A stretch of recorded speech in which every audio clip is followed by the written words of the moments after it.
the pre-hit routine is an important skill, important mental skill that I think a lot of people have their own routine. And I think I'd like to take this moment to talk about all these different skills and how they can work in to your pre-hit routine. So we can go through in order.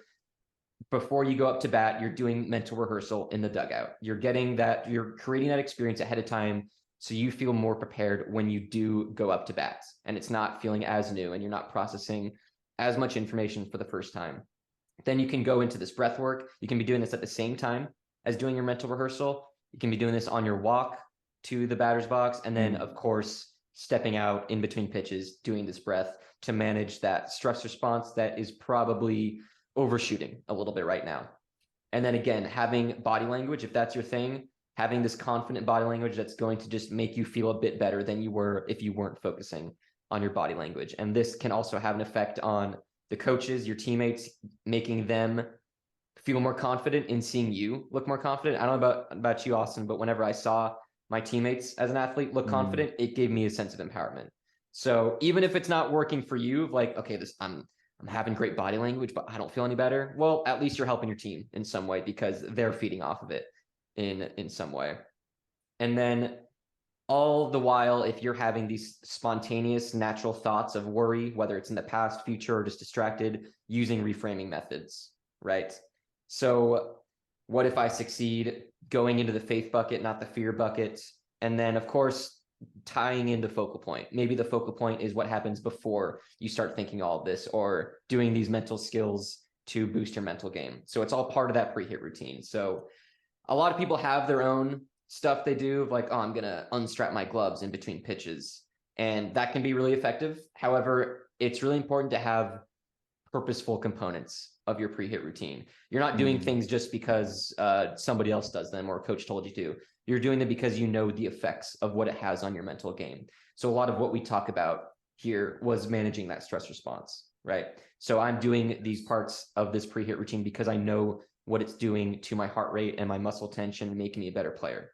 So the pre-hit routine is a really important skill that it doesn't really have this separate conversation, I think, necessary. It's really just tying in all these other things. Did you want to add anything, though, before we move on to our last little topic here?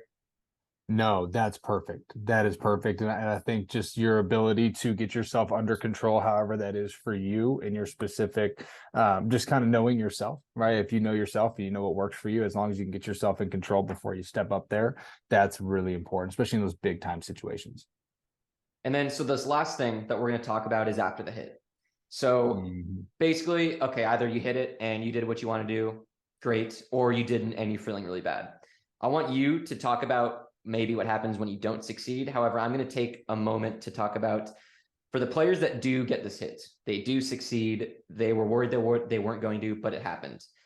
It's really important to not forget about that play, that moment, because this situation is going to come up again where the bases are loaded and you have this intense pressure and you're not thinking effectively. However, you can look back at this moment and go, wait a minute, I did succeed before this. I didn't just lose that skill. I can do this again. Basically, it's just giving yourself, again, more reasons to feel confident in a moment where a lot of players don't feel confident. So don't use those successes or don't let those successes go to waste. Catalog them, journal about them, reflect on them, and remind yourself about those successes when you're in a similar situation. But maybe you can speak to experience or how you coach athletes now of, okay, they had quite an opportunity to put their team ahead with a massive momentum shift and they struck out. How do you coach athletes through that process? It's really good. So a couple things as a hitter is number one, did I swing at my pitch? If I swung at my pitch, then I gave myself a good chance to compete. Number two, was I on time with that pitch? And if I was, then that's a good thing. If I wasn't, then we know where things went wrong. And then number three, what was the result? So I could be on time and I could swing at my pitch and I could hit a ball, line drive to center field that gets caught and I'm out, which is pretty much a negative result, but also a really good at bat and something that you were supposed to do. You just got unlucky. And so I think just finding success with your perspective through that is really important for a lot of athletes is, man, okay, well, let's just dumb it down to these. It's like, did I swing my pitch? No, I chased one over my head. Okay, that makes sense. Number two, was I on time? No, I was late. Number three, what was the result? I swung and missed and struck out because I was way too tense and putting a lot of pressure on myself to succeed in that moment. So I think just going back and walking them through their thought process. Were you thinking the right thoughts? Yes. Cool. You're doing a good job. Were you not thinking the right thoughts? No, I wasn't. Okay. Then that's where we can evaluate this. Were we more focused on getting the hit versus having a good at bat? And if you would just ask yourself some of those questions, it really just helps put things into perspective for them. And then I think as a coach, the biggest piece is encouraging them that you're going to get more of those, because athletes feel like it's the last time that they ever get that opportunity, instead of like, hey, you're going to get another opportunity like this probably tomorrow. Like you have a chance to do that. It will happen at some point. Like you're going to get another opportunity this way.